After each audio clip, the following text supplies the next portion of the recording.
Olá, meu nome é Patrícia Jaime, eu sou nutricionista e professora da Faculdade de Saúde Pública da USP e pesquisadora do NUPENS, que é o Núcleo de Pesquisas Epidemiológicas em Nutrição e Saúde da Universidade de São Paulo. Vou apresentar essa videoaula que tem como tema o histórico das políticas de alimentação e nutrição no Brasil.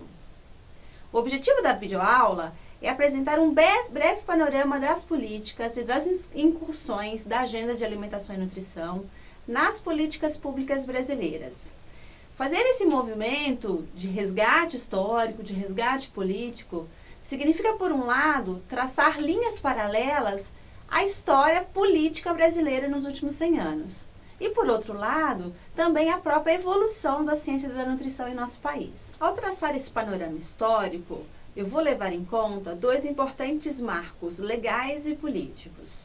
O primeiro foi a Constituição do Sistema Único de Saúde, a partir do reconhecimento na Constituição Federal de 88 da saúde como um direito social e, como tal, um dever do Estado. Essa Constituição foi apelidada de Constituição Cidadã. O outro marco histórico importante foi a aprovação da Lei Orgânica de Segurança Alimentar e Nutricional, em 2006, e, na sequência, a emenda constitucional que trouxe para a Constituição a alimentação como um direito social. Dessa forma, a videoaula foi organizada em 4 tópicos principais: as políticas de alimentação e nutrição no período pré-SUS, as políticas que ocorreram ao longo da história do SUS, que agora completa 30 anos, uma terceira parte onde vamos focar no marco da segurança alimentar e nutricional, que ocorreu a partir da aprovação da LOSAN. Para finalizar a nossa aula, algumas considerações finais. Vários autores marcam a década de 30 como o início da agenda de alimentação e nutrição nas políticas públicas brasileiras. Contudo, se olharmos um pouco mais atrás, há registros sanitários envolvendo alimentos desde o século XIX. Tomemos como exemplo o controle sanitário feito nas embarcações de alimentos e de pessoas para garantir a segurança dos alimentos que eram exportados no Brasil e, por outro lado, dos alimentos que eram importados no Brasil. Essa prática sanitária de alimentos, durante muito tempo, não foi reconhecida como pertencente à agenda de segurança alimentar e nutricional, mas ela se caracterizava como um instrumento de proteção da saúde da população e de fomento a ações de alimentação e nutrição na perspectiva de uma agenda global econômica do país. A Era Vargas é particularmente importante quando pensamos as políticas públicas de alimentação e nutrição no Brasil. A década de 30, ela é marcada pela intensificação da urbanização e da industrialização, assim como pelo nascimento do pensamento trabalhista. A consolidação das leis trabalhistas, a CLT, ela é uma referência de regulação das relações de trabalho na nova ordem econômica que se firmava, baseado na indústria nacional de base e dos bens de consumo. Em 1938, é aprovado o decreto-lei que institui o salário mínimo, pensado como uma remuneração básica que todo trabalhador brasileiro, independente do sexo, deve receber para atender às suas necessidades básicas de alimentação, de transporte, de moradia, de segurança. Em função do salário mínimo, foi incorporado pela primeira vez parâmetros nutricionais na definição de uma política pública. Foram considerados conceitos de ração típica e grupos alimentares prioritários para a composição de uma dieta alimentar ideal que deveria ser garantida a partir da remuneração do trabalhador. Também na Era Vargas, destaca-se em 1939 a criação de um serviço chamado Serviço Central de Alimentação, que instituía que todas as empresas com mais de 400 trabalhadores deveriam oferecer em seus locais um refeitório para que eles pudessem se alimentar. Esse serviço foi transferido em 1940, dentro de um contexto nascente da Previdência Social brasileira, para o Ministério do Trabalho e ampliou os seus compromissos e responsabilidades. Passou a ser chamado de Serviço de Alimentação da Previdência Social, a sigla SAPS. que tinha como objetivo garantir a oferta de alimentação para os trabalhadores a partir de instalações adequadas nos locais de trabalho, o fornecimento de alimentos e refeições para os trabalhadores e também ações de educação alimentar e nutricional, adotando, naquele momento, uma perspectiva ainda bastante higienista. Pode-se considerar que o Programa de Alimentação do Trabalhador, criado somente na década de 70 e em vigência atualmente, ele nasce das ações e programas pensadas no âmbito dos SAPs. Por outro lado, nesse mesmo período surgia a denúncia e a inovação do pensamento do médico, pesquisador e sanitarista pernambucano Josué de Castro. Josué de Castro trazia a denúncia da fome não como um fenômeno natural, mas sim como um fenômeno social, derivado de um processo injusto de acesso à terra, acesso à renda e, como tal, causador de problemas nutricionais relacionados à fome, como a desnutrição e a carência de micronutrientes, a exemplo da deficiência de vitamina A ou anemia por deficiência de ferro. Com a liderança de Josué de Castro, um fato importante foi a criação da Comissão Nacional de Alimentação, a CNA, em 1945, que fazia parte do Conselho Nacional de Comércio Exterior.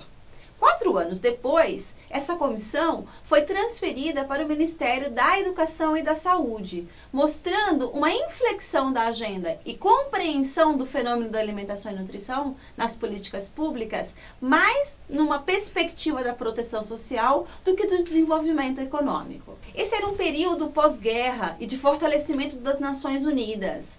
Então, a CNA, em 1951, passou a ser a representação brasileira junto às Nações Unidas, em especial a FAO, que é o organismo das Nações Unidas responsáveis pela agenda da alimentação.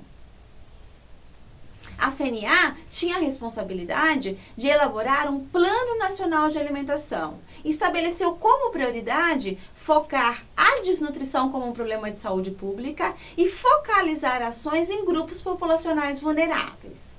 Conseguimos então identificar que neste mesmo período histórico temos 2 instituições formuladoras e gestoras de políticas e programas de alimentação e nutrição.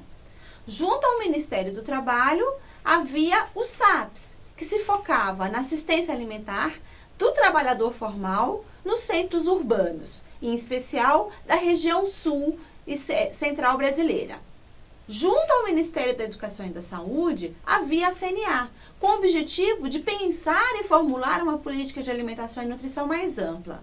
Os esforços da CNA resultaram e influenciaram programas que existem até hoje no cenário brasileiro. Posso dar 2 exemplos. O primeiro foi a aprovação da primeira lei de iodação do sal para prevenir um agravo nutricional, que é o bócio, e o segundo foi a constituição de programas e de ações de ofertas de alimentação e nutrição com foco nos escolares, a partir de uma grande campanha de merenda escolar que ocorreu em 1956 e que na década de 70 passa a se ter um formato ampliado e constituição de um programa que foi o Programa Nacional de Alimentação e Nutrição, o PNAE. Em 1964, instaura-se a ditadura militar no Brasil.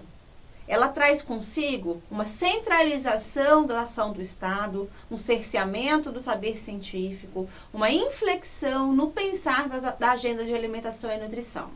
Órgãos estratégicos como os SAPs e a CNA foram extintos.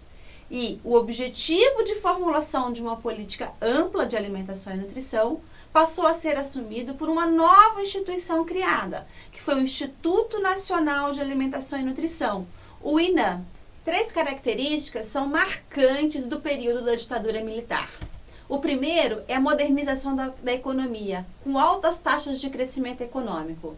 Mas, por outro lado, houve um aumento acelerado da dívida externa e um agravamento das desigualdades sociais e de renda.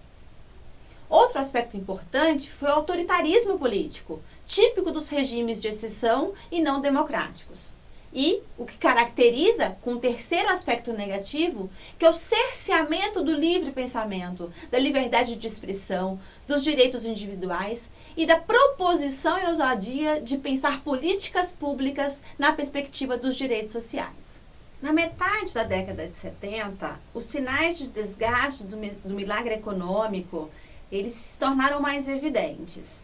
Há um estudo que compõe a série de inquéritos epidemiológicos que trazem informações sobre alimentação e nutrição, feito neste período, que é o Estudo Nacional de Despesas Familiares, o INDEF, realizado em 1974 e 1975. Esse inquérito, super importante na série da Vigilância Alimentar e Nutricional Brasileira, apontava altas prevalências de desnutrição em todos os segmentos populacionais estudados: crianças, adultos, idosos, independente do sexo. E é nesse contexto político, econômico e social que é criado o INAH, o Instituto Nacional de Alimentação e Nutrição, com uma autarquia pública vinculada ao Ministério da Saúde. Apesar de sua filiação setorial, ou seja, ao setor saúde, ele se apresenta como uma instituição que propõe pensar programas e ações de alimentação e nutrição como numa perspectiva mais intersetorial e necessária ao desenvolvimento nacional. Para tanto, ele propõe ações no campo da proteção social e também ações compensatórias relacionadas ao agravamento do cenário alimentar e nutricional na população brasileira. Neste momento, no campo da ciência da nutrição, a tecnologia pensada para controle da desnutrição era a suplementação alimentar, com alimentos que eram fontes importantes tanto de energia como de proteína, como resposta à desnutrição proteica. Dessa forma, os programas de suplementação alimentar eram a base da intervenção do PRONAM, direcionado em especial às populações de maior vulnerabilidade para esse fenômeno, ou seja, crianças, gestantes e as nutrizes. No pós-guerra, ou seja, após a Segunda Guerra Mundial, os programas de suplementação alimentar foram fortemente induzidos por órgãos das Nações Unidas, a exemplo da FAO, da Unicef e do Programa Mundial de Alimentos, que doavam excedentes de produção de países do capitalismo central para os chamados países da periferia do capitalismo, ou países subdesenvolvidos, como era o caso do Brasil. Nessa época, o planejamento de produção de alimentos no Brasil ele era voltado ao mercado exterior e havia pouco ou quase nenhum estímulo à agricultura familiar. Os programas de suplementação alimentar, eles não dialogavam com a produção e a cultura alimentar local. Por outro lado, começavam a ter as primeiras iniciativas no âmbito do abastecimento de alimentos, que foram criadas nos anos 60. As iniciativas de abastecimento que iniciaram nos anos 60 e que seguiram até a década de 80, elas foram importantes e consolidaram algumas experiências que influenciam hoje as políticas de segurança alimentar e nutricional. Eu gostaria de dar 2 exemplos de equipamentos. O primeiro é a Companhia Brasileira de Alimentos, a chamada COBAL, que comercializava alimentos a baixo custo para famílias pobres em regiões urbanas. A COBAL, posteriormente, foi transferida para a atual Companhia Nacional de Abastecimento, a CONAB. Então, a presença dessas estruturas públicas de abastecimento, ainda que um tanto descompassadas em relação às iniciativas de alimentação e nutrição, elas apontavam para a necessidade de respostas e articulações intersetoriais, envolvendo diferentes pontos do sistema alimentar. Importante destacar que nesse período não havia ainda, tanto no discurso de governo como entre os intelectuais do campo, uma perspectiva sistêmica que integrasse alimentação, agricultura e saúde. Voltando ao setor saúde e às ações do Instituto Nacional de Alimentação e Nutrição, foi lançado em 1973 o primeiro Programa Nacional de Alimentação e Nutrição, que tinha como foco a intervenção sobre grupos populacionais vulneráveis, gestantes, crianças e nutrizes, tendo como tecnologia de intervenção a suplementação alimentar.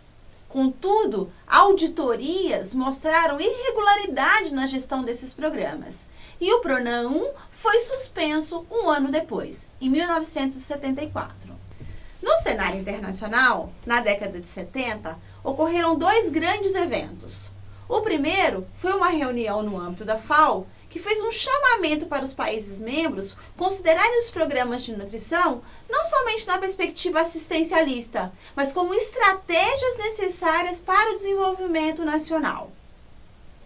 O segundo evento importante foi a Conferência de Alma-Ata, em 1978, que estabeleceu parâmetros de constituição de um modelo de assistência em saúde que tinha atenção primária em saúde como a base da organização do cuidado.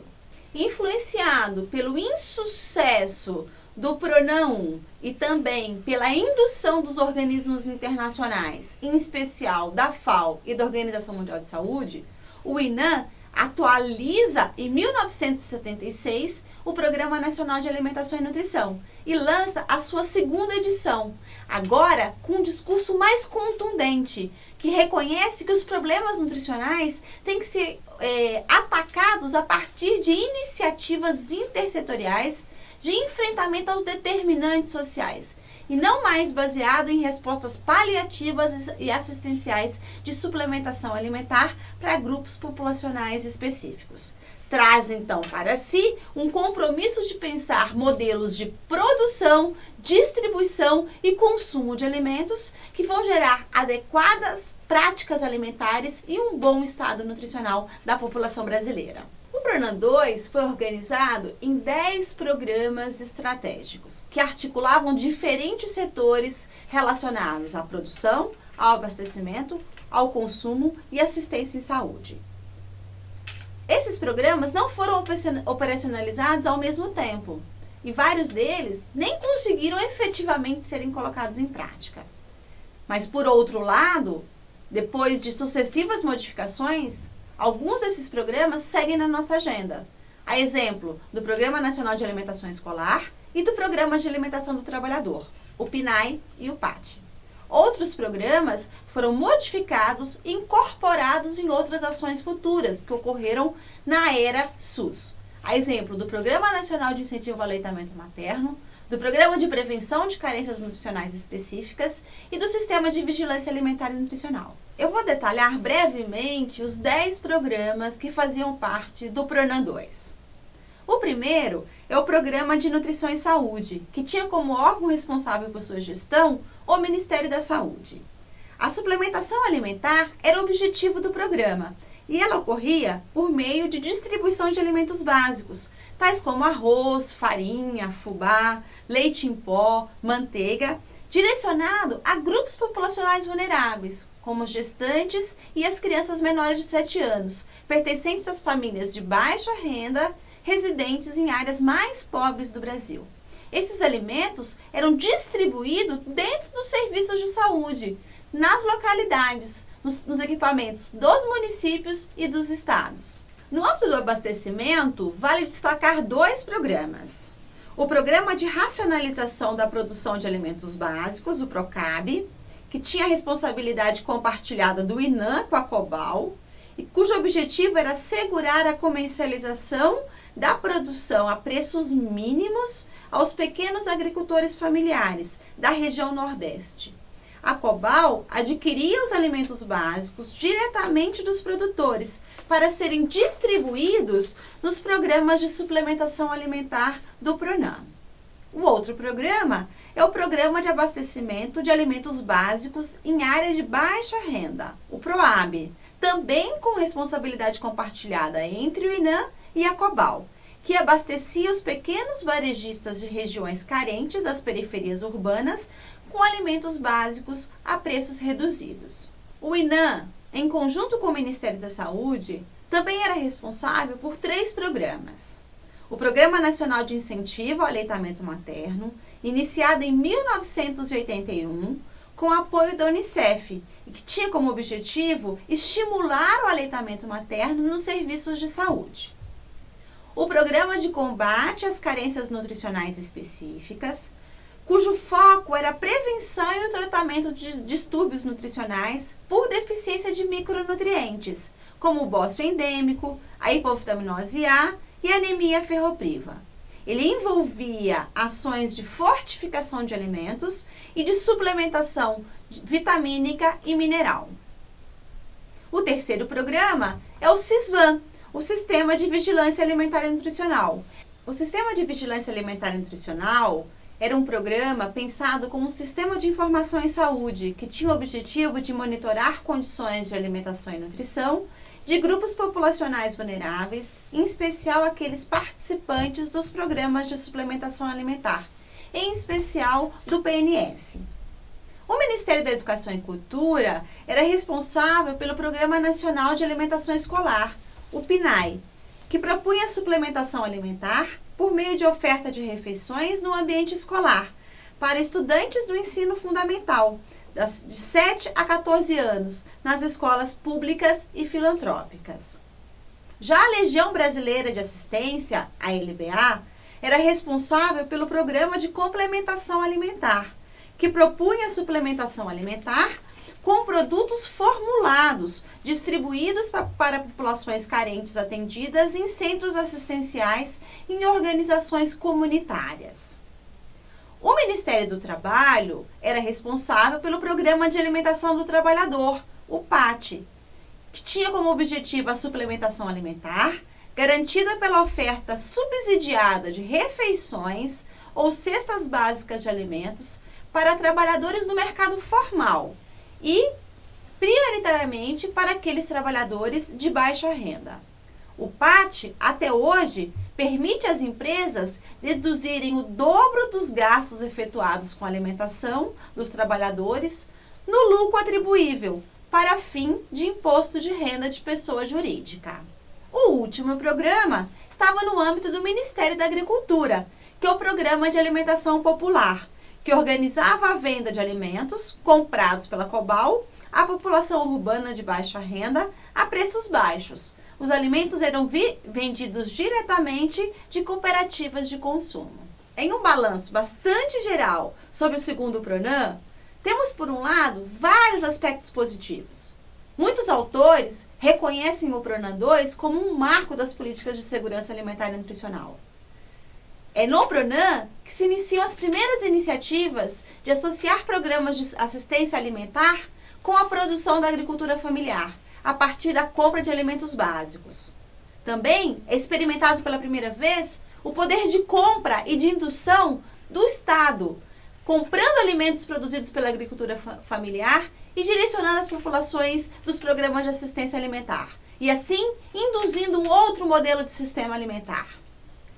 Alguns autores destacam no âmbito da saúde que o PRONAN 2 trouxe a institucionalização das ações de alimentação e nutrição para dentro dos serviços de saúde, de educação e de assistência social. Contudo, a insuficiência dos recursos financeiros, a descontinuidade dos programas e o contexto político pouco favorável ao diálogo intersetorial fez com que vários programas do PRONAN não fossem efetivamente implementados. Havia um outro problema importante, que é a baixa capacidade de governabilidade do Instituto Nacional de Alimentação e Nutrição, com uma autarquia vinculada ao setor saúde e que tinha pouca capacidade de indução da ação de outros setores, como o da agricultura. Outros autores ainda destacam que vários dos programas de assistência alimentar tinham um cunho assistencialista, clientelista, e que favorecia disputas e jogos políticos nos âmbitos locais.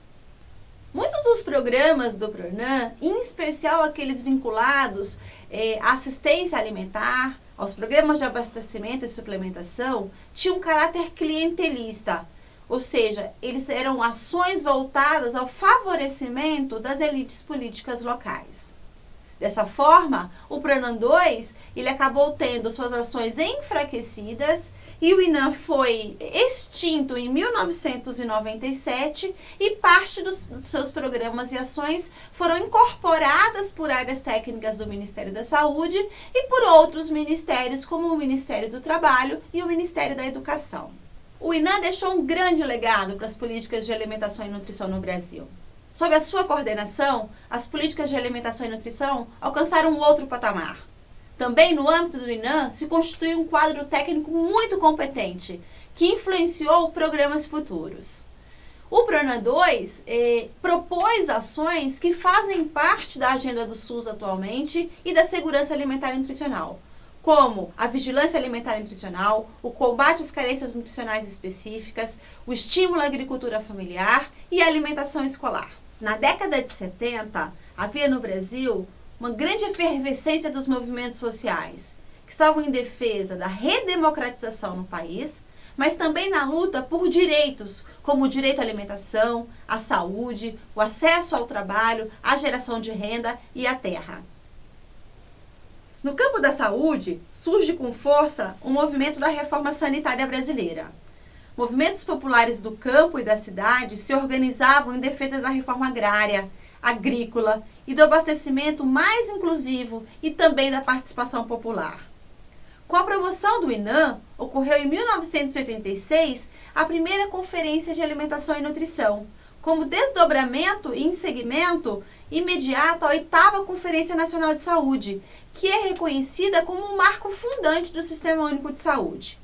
A primeira Conferência Nacional de Alimentação e Nutrição, ela representou, por um lado, o engajamento da área de alimentação e nutrição à reforma sanitária e, por outro, lançou pilares de um conjunto de proposições que se tornaram referências permanentes na agenda de segurança alimentar e nutricional. Se, por um lado, a alimentação passou a ser compreendida como uma condição básica para a vida e, como tal, um direito ligado à dignidade humana e à justiça social, por outro, se ampliou o entendimento que a realização de outros direitos humanos, entre os quais o direito humano à saúde, ele é fundamental para a efetivação do direito humano à alimentação adequada. As experiências e construções políticas, técnicas e sociais deste período, que se inicia na Era Vargas, passa por Juscelino Kubitschek, atravessa a ditadura militar e cresce na redemocratização do país, influenciaram de uma maneira bastante intensa as políticas de alimentação e nutrição pensadas e desenvolvidas já na era do Sistema Único de Saúde. A próxima parte da nossa videoaula.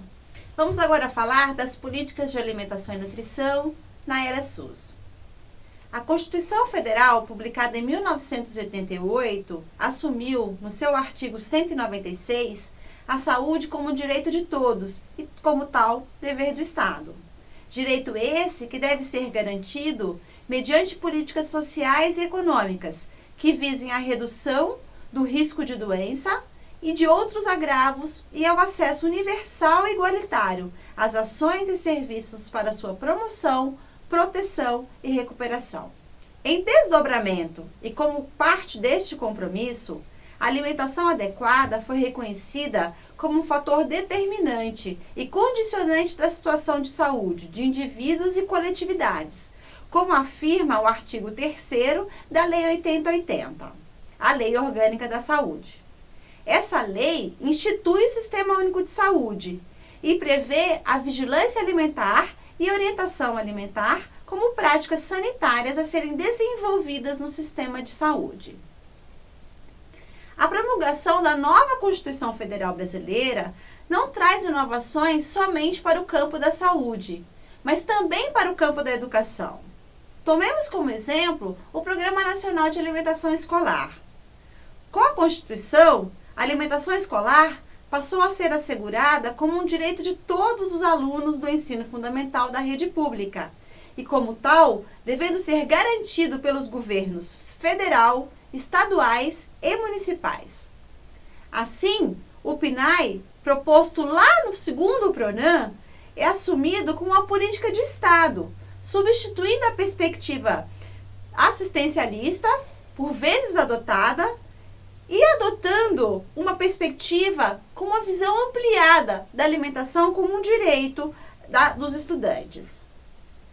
Contraditoriamente, o neoliberalismo ganhava força na política e economia brasileira no início dos anos 90.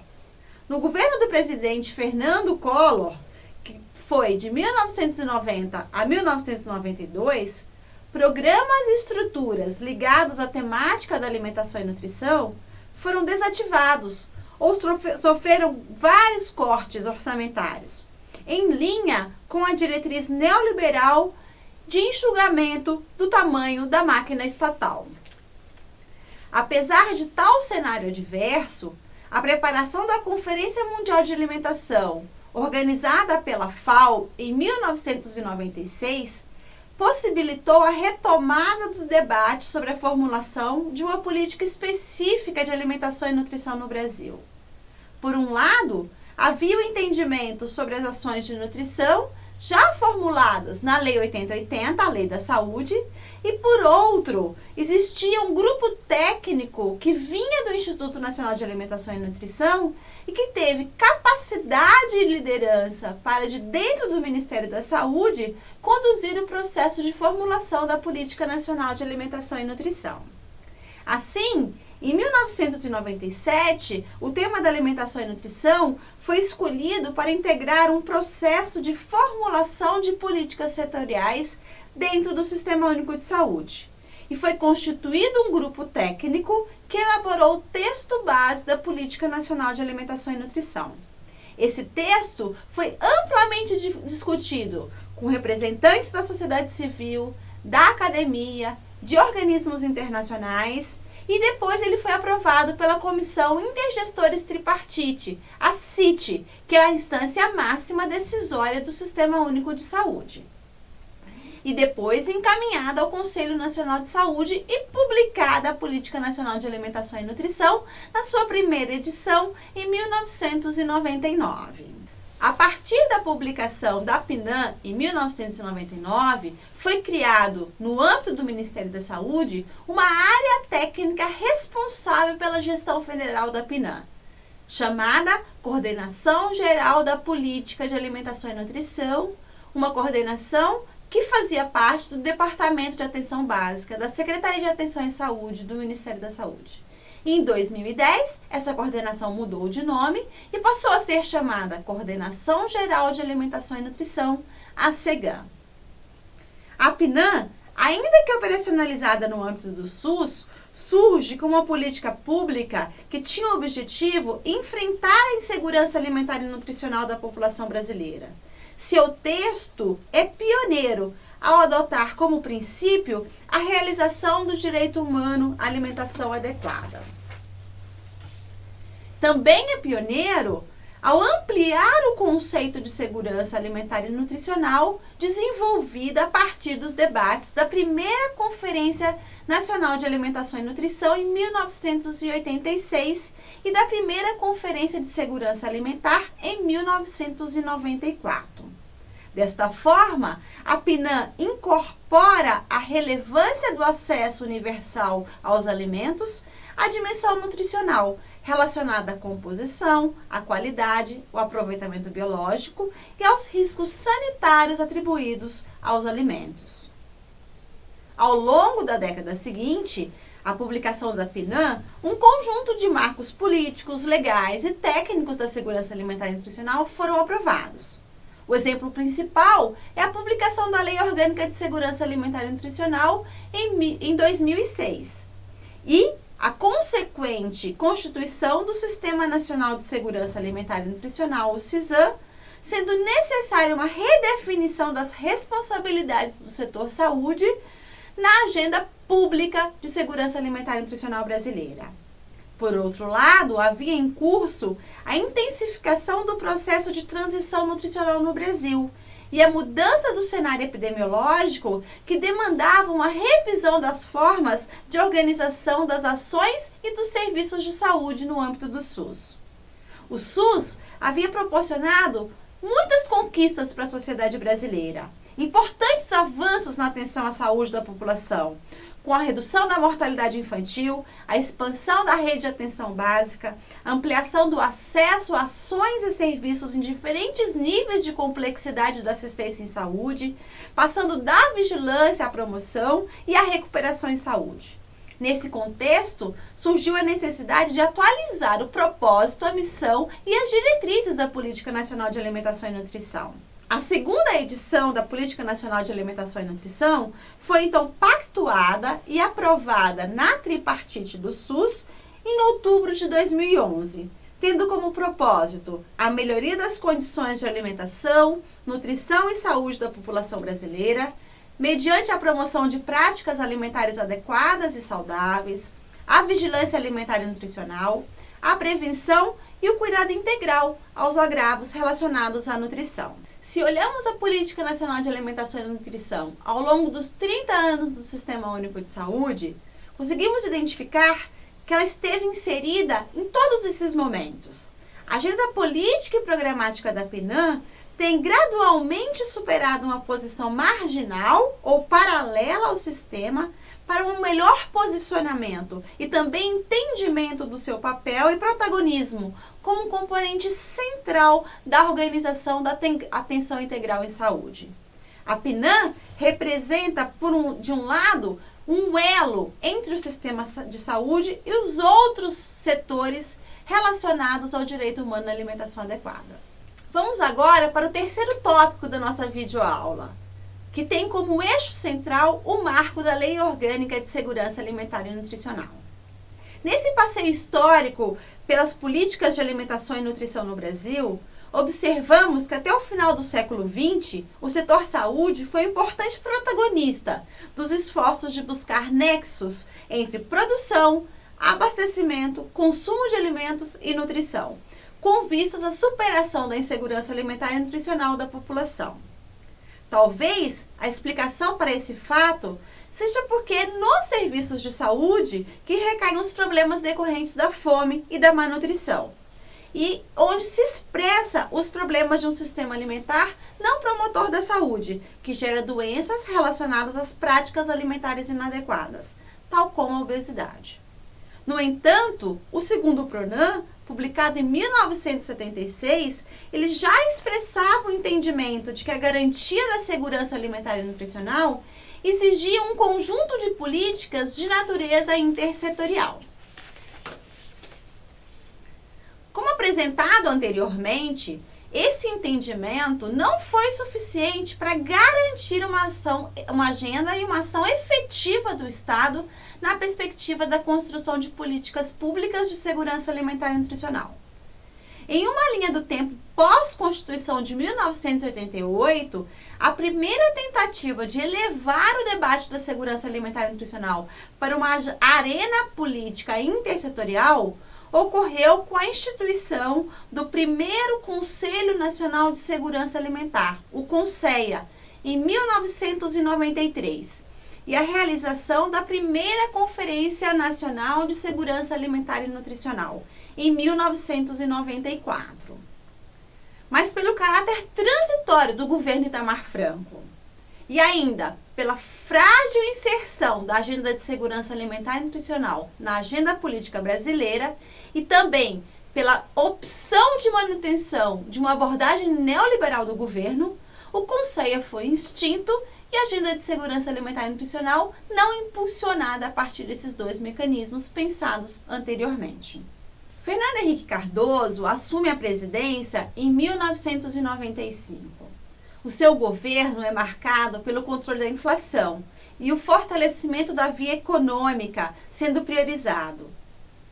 Então, mantida a diretriz de organização das políticas sociais a partir da perspectiva neoliberal. Houve um enfraquecimento das relações políticas com os movimentos sociais e setores da sociedade civil, engajados na luta do direito humano à alimentação adequada.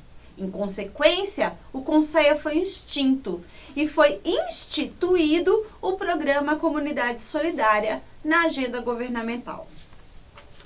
Esse programa buscava articular ações pontuais e focalizadas, buscando acelerar o processo de inclusão social, sendo que algumas pautas de alimentação e nutrição foram assumidas por ele.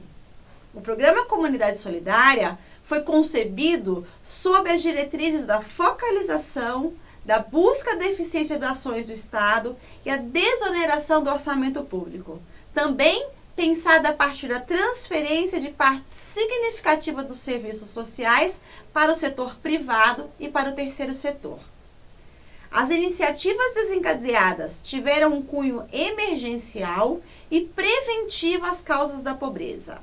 Os críticos ao programa apontam que não foram constituídas pontes entre as ações do Programa Comunidade Solidária com os esforços positivos do governo no fortalecimento de serviços básicos de cunho universal, como atenção e saúde. Os governos do PSDB, que foram de 1995 a 2002, alcançaram considerável ampliação da cobertura dos serviços públicos de saúde, educação e saneamento básico. Percebe-se que durante o período de vigência do governo de Fernando Henrique Cardoso, houve claramente um afastamento da agenda de segurança alimentar e nutricional e esse governo não compreendeu e não se comprometeu com a elaboração ou articulação de uma política de Estado voltada ao tema da segurança alimentar e nutricional. No segundo mandato do FHC, que foi de 1999 a 2002, há certa revisão da abordagem governamental na agenda de alimentação, que pode ser identificado por dois acontecimentos principais. O primeiro foi a publicação da Política Nacional de Alimentação e Nutrição, que falamos na parte anterior da nossa videoaula, em 1999. O segundo foi a adoção de uma nova abordagem de programas sociais baseado na transferência de renda para famílias em vulnerabilidade nutricional em 2001 com o programa Bolsa Alimentação. Do ponto de vista macroestrutural da macroeconomia, o alcance da estabilização monetária favoreceu o controle dos preços dos alimentos, o que está intimamente relacionado à segurança alimentar domiciliar. Por outro lado, os ganhos da estabilidade econômica não representaram necessariamente em melhoria das condições de vida e nas oportunidades de trabalho e renda da população em geral, mas em especial entre os mais vulneráveis. O contexto político brasileiro altera-se em função do esgotamento do modelo neoliberal no início dos anos 2000. Há um grande agravamento dos problemas sociais, como o desemprego, a crescente demanda da sociedade por uma política econômica mais inclusiva e pelo fortalecimento dos serviços públicos prestados pelo Estado na perspectiva dos direitos sociais. O processo presidencial eleitoral possibilitou a rearticulação de atores sociais envolvidos com a agenda política de segurança alimentar e nutricional, com o foco principal no combate à fome, que foi apresentada no formato do Projeto Fome Zero, do Partido dos Trabalhadores. Com a eleição do presidente Lula, em 2003, houve a recriação do CONSEA, com a importante tarefa de não ser apenas um espaço institucional de diálogo entre o governo e a sociedade, mas também de ser o locus impulsionador da elaboração participativa de uma agenda pública de segurança alimentar e nutricional e a proposição de um projeto de lei orgânica para a segurança alimentar e nutricional no país. A segunda Conferência de Segurança Alimentar e Nutricional, realizada em Olinda em 2004, é importante porque é nela que surgem os debates que se sucederam no âmbito do CONSEA e amalgamaram as compreensões da sociedade civil, do governo e de outros poderes, como o poder legislativo, acerca do tema e da perspectiva de ser adotada na Constituição brasileira uma política de segurança alimentar e nutricional. De tal forma, a Lei Orgânica de Segurança Alimentar e Nutricional, a LOSAN, ela foi sancionada em 2006 pelo presidente Lula e, junto com ela, ocorreu a criação do Sistema Nacional de Segurança Alimentar e Nutricional, o SISAN, e a institucionalização da Política Nacional de SAN. A agenda de SAN alcançou alta prioridade na pauta governamental ao longo das gestões do PT no poder, que envolvem os governos Lula, de 2002 a 2010, e da presidenta Dilma Rousseff, de 2011 a 2016. Observou-se nesse período a implantação de forma articulada de políticas de proteção social, de superação da pobreza e redução das desigualdades sociais, e de fomento à agricultura familiar. Tais fatores foram reconhecidos pela FAO em 2014 como responsáveis pelos avanços no combate à fome e à pobreza no Brasil e a saída do Brasil do mapa da fome. Por outro lado, novas expressões de insegurança alimentar e nutricional, como a obesidade e a crescente exposição da população a alimentos contaminados por agrotóxicos, que alcançou proporções epidêmicas, trazem para a agenda novos desafios que demandam modelos de sistema alimentar que promovam a alimentação saudável. Falar de políticas de alimentação e nutrição na era SUS e também no marco da Lausanne significa compreender o compromisso público com a saúde e a alimentação como direitos constitucionais e que isso representa a viga mestra dos avanços observados na história brasileira. Sendo a política um processo vivo no seio da sociedade e nas estruturas de poder do Estado, é preciso considerar a possibilidade de inflexões nos avanços até então observados, em função dos ciclos recentes de reformas na Constituição, que abalam direitos sociais e que mudam o arcabouço da proteção social brasileira. Um arcabouço legal que teve a sua estrutura conformada na década de 30 do século passado, com a CLT da era Vargas. Essas reformas de cunho neoliberal foram fortalecidas pela chegada ao poder do presidente Michel Temer, após controverso processo de impeachment da presidenta Dilma Rousseff em 2016, reconhecido por muitos como um golpe parlamentar.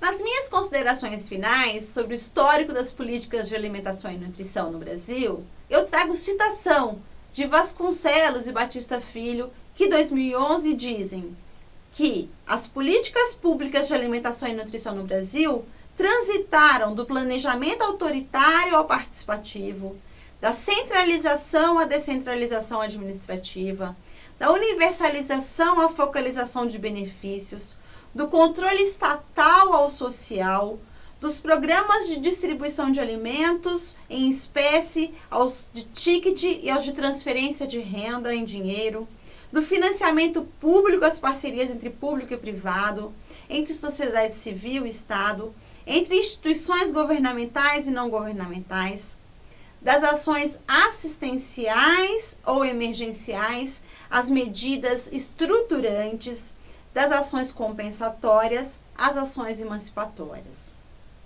O que explica as diferentes experiências construídas é o fato de que a construção da agenda política em alimentação e nutrição, com seus sucessos e insucessos, seus avanços e retrocessos, ela é definida no processo sociopolítico, cultural, vivenciado pela sociedade brasileira. No cenário internacional, o Brasil é reconhecido como um caso de sucesso na proposição e na gestão de políticas de alimentação e nutrição e de segurança alimentar e nutricional.